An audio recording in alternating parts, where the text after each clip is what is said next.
Hello, church family. I want to talk about the weakness of God.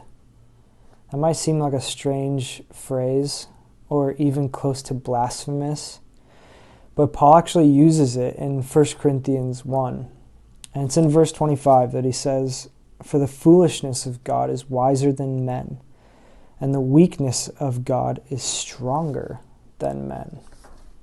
And this is in the context of Paul saying that he preaches Christ and him crucified, and to the Jews it's a stumbling block, and to the Greeks it's foolishness, because the Jews thought that God, the Messiah, would come in power, but the Greeks thought that no, he must be more wise or sophisticated in the way that he's going to save people. And so both of them overlooked. He was a stumbling block. Christ, the power and wisdom of God. So we're going to think about wisdom of God, but what we need to do first is really compare it to the strength and wisdom of man. So think about the wisdom of man and the strength when you compile all the wisdom of man together, all the books together. We've researched things so thoroughly in such minuscule areas sometimes things that are not even relevant at all to life, and compile all of that together. Now take all the strength and power of man in all of our abilities, with the kingdoms that we've built, with the extent that we've raised ourselves to such comfort and dominion that we can really have whatever we please. And this is almost a godlike status. Okay, compare us little gods then to the weakness of God. The weakness of God, which he's not actually weak, but as we look at his plan of redemption in Christ, the Son of God took on human flesh, our weakness, our infirmities, and he was crucified for our salvation. In our eyes, according to natural and worldly standards, that is weak.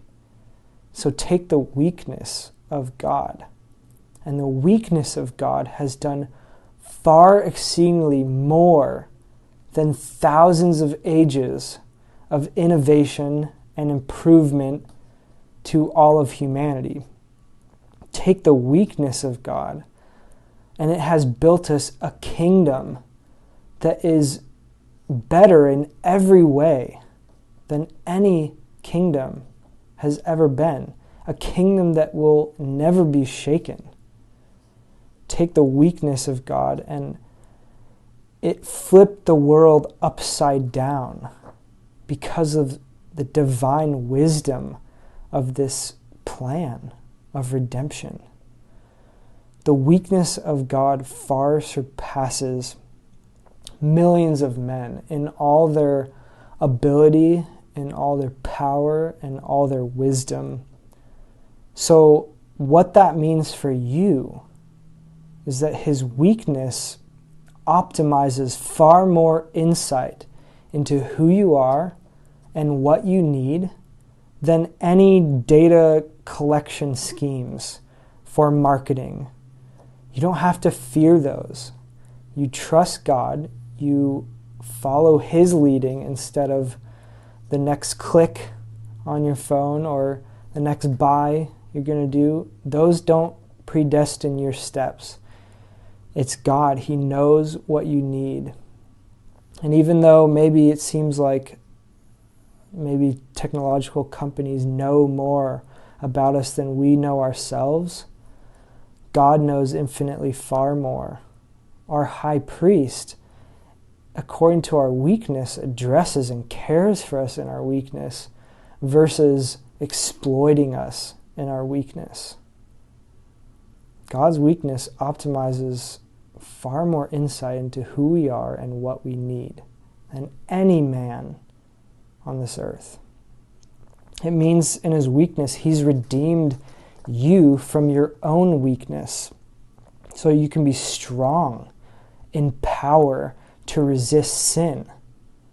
So that you can be strong in power to walk in godliness and to trust him with certainty to make you holy as he is holy.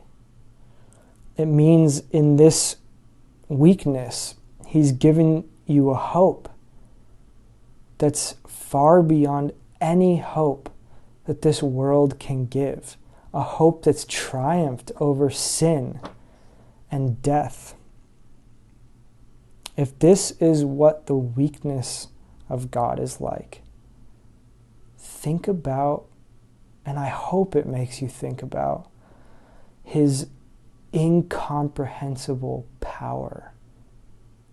And I hope that that will give you hope and peace and joy that he will do what he's promised us. I hope this blesses your souls today.